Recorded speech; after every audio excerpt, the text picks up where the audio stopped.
Hi, welcome to Peak Elevations. This is Luana. Today, I am going to talk to you about investing in training for your employees. I'm going to talk to you about why that's important and why you should stop being so hesitant about providing it. One of the biggest things I hear from employers is, why am I going to train them? Then they leave and they go someplace else, and I've spent this money or this time or these resources to train them up or build them up, and then they end up leaving. And sometimes that could be true. Sometimes they could be developing and look for an opportunity that is better for them. But more often than not, the training that you're going to provide for your employees is going to benefit you.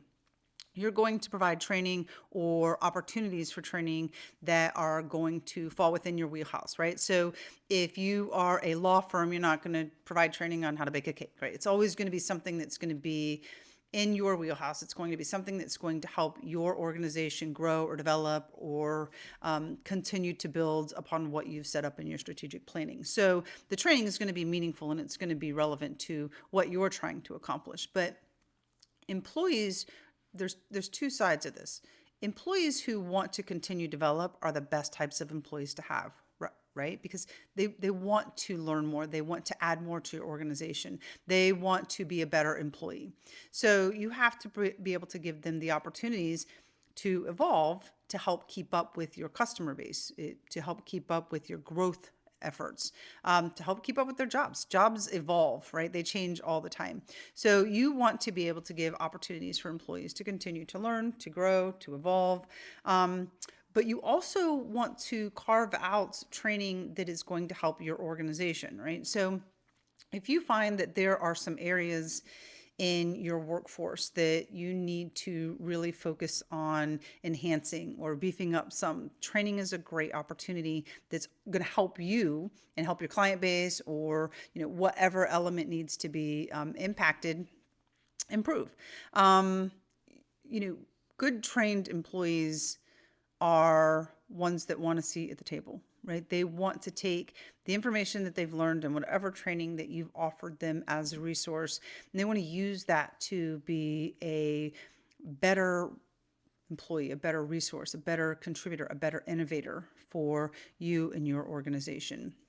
If I've gone to training through past organizations, I get excited, right? I go to a conference and I come back and I'm excited because I get rejuvenated. I feel like, yes, these are great ideas. I can't wait to incorporate those into my organization.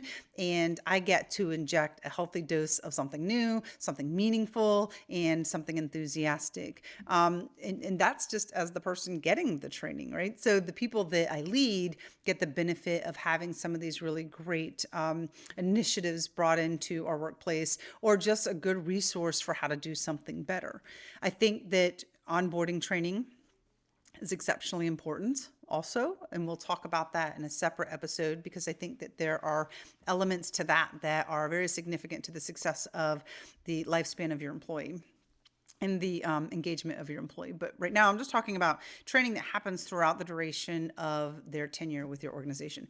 So that training can come from an in-house source. So say you have somebody who is an expert in something, you ask them to do the training to enhance a skill set. A couple of rules of thumb: make sure you have a good trainer. Nobody walks away engaged or fulfilled from somebody who's just not a great trainer. And you can have the best intention, but if you're delivering content that is droll, you got to spice it up. You got to make it engaging for your audience. If you are giving content that is specific to regulations or rules or laws, you got to be able to cite your sources, and you have to have somebody that is going to keep people engaged enough to walk away with the message, walk away with the understanding of the content that you wanted to expand to them. So make sure you're being very mindful about the types of trainers that you bring in. Bring in outside trainers. It could be something that's intended to just build your culture, right? That talks about engagement, that is an investment in the employee life. You can have your employees become part of professional associations that are relevant to the job that they are performing.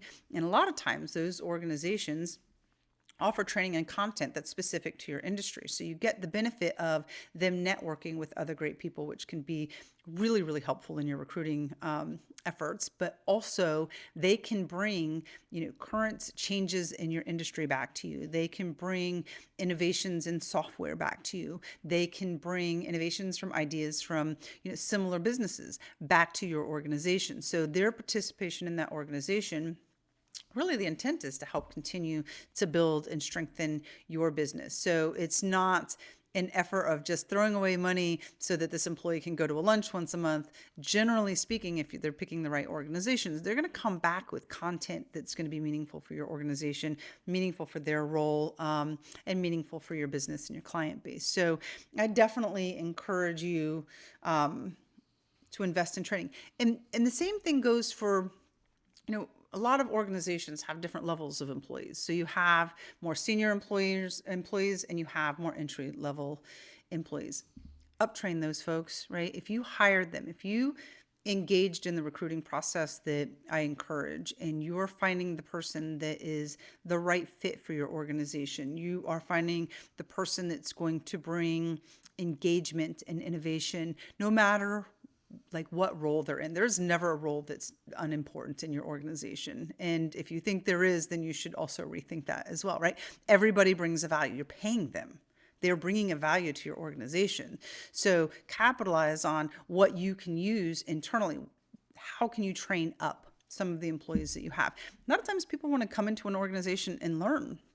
And those are great employees to have because you're teaching them your business, the way that you want them to learn their business. It's not saying that you are dismissing any innovation that they might bring, but you are raising them in the way of your company, of your organization, of your culture. So you're teaching them all the things that you want a seasoned employee to possess, all of those characteristics. So invest in the up training and make sure, again, that the people that you have doing that are representatives, are positive representatives, are educated and informed representatives of your organization, so that the training mirrors what you want to be accomplished in the up training of people that are joining. So, certifications makes people feel good, right? If you can pay a couple of $100 for one of your employees to be certified in something relevant to your business, pay it, because they look at it as an investment in them, and they're going to want to return that investment in your organization, right? So, and by the way,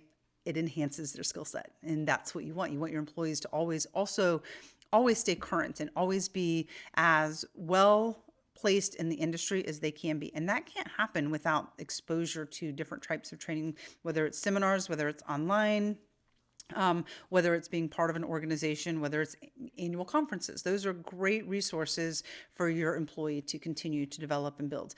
You don't have to worry about them taking advantage of that training and going to another organization if you're creating a culture that is, a positive one that makes them want to stay, and that they're training the things that they're doing to enhance themselves. They're doing it for themselves, but also for your company. So a lot of the concerns that you might have about people leaving, probably all for naught, as long as you're creating an organization that they want to be a part of, that they want to stay. So thank you very much for your time. I look forward to talking to you again in the future. Thank you.